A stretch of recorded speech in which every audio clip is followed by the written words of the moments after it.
letos uspeli zbrati skupaj, da bi počastili spomin na Antona in Miroslava, dva mlada fanta, ki sta svojo življenjsko pot tragično končala tu, na Cesarskem vrhu. 30 let je že minilo. Slovenija se je v teh 30 letih tako razcvetela, da jo pozna že cel svet.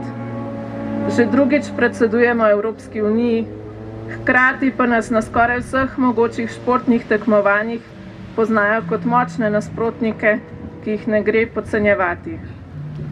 In za vse to smo lahko hvaležni fantom, ki so branili Slovenijo. Še posebej pa smo lahko hvaležni fantom, kot sta Anton in Miroslav, ki so za našo samostojnost dali največ. Zato naj na začetku prav lepo pozdravim vse svojce umrlih fantov. Prav posebno pa pozdravljam tudi vse goste, ki so se prijazno odzvali našemu povabilu.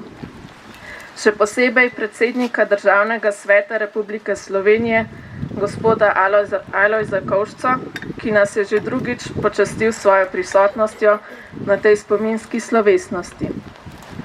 Prav tako lepo pozdravljam gospoda monsignora dr. Jožeta Pluta, prvega vojaškega vikarja v samostojni Sloveniji, župana občine Logatec, gospoda Berta Menarta, gospoda Francija Feltrina, podpredsednika Združenja VSO, poslanko gospo Alenko Jeraj, predsednika občinskega odbora VSO Logatec, gospoda Jožeta Leskovca, ter praproščake veteranskih organizacij Združenja VSO in Združenja vojnih veteranov Slovenija. Dobrodošli. Sedaj pa vabim gospoda Jožeta Leskovca, predsednika občinskega odbora VSO Logatec, da nam nameni nekaj besed.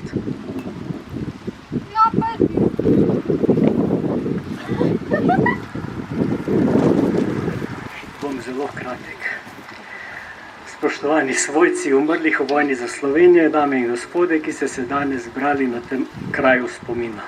Dovolite mi, da najprej pozdravim našega visokega gosta, predsednika Državnega sveta, gospoda Alojza Kovšca. Veseli smo, da ste se tudi letos odzvali našemu vabilu. Poslance Državnega zbora, predstavnike političnih strank, praporščake veteranskih organizacij, Združenje VSO, Združenje vojnih veteranov Slovenije in Združenje svojcev padlih invalidov vojne 91.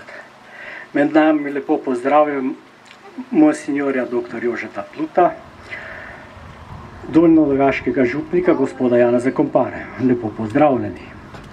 Letos praznujemo okroglo obletnico naše domovine Slovenije, ki je mesto na zemljevidu suverenih narodov dobila pred 30 leti.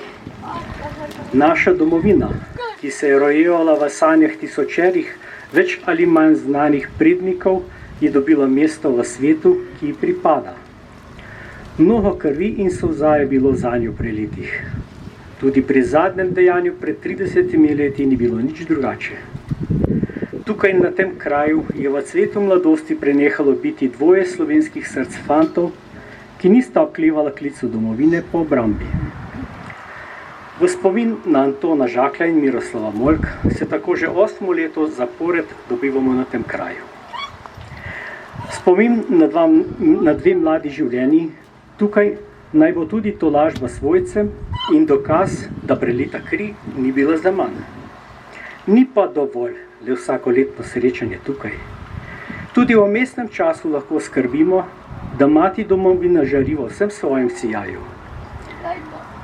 Mi smo otroci in dediči njeni in končno le najemniki za od Boga omejen čas skrbeti zanjo. Ne zanemarimo tega kratkega časa, da bomo še naprej kot narod stali in obstali. Bog živi Slovenija.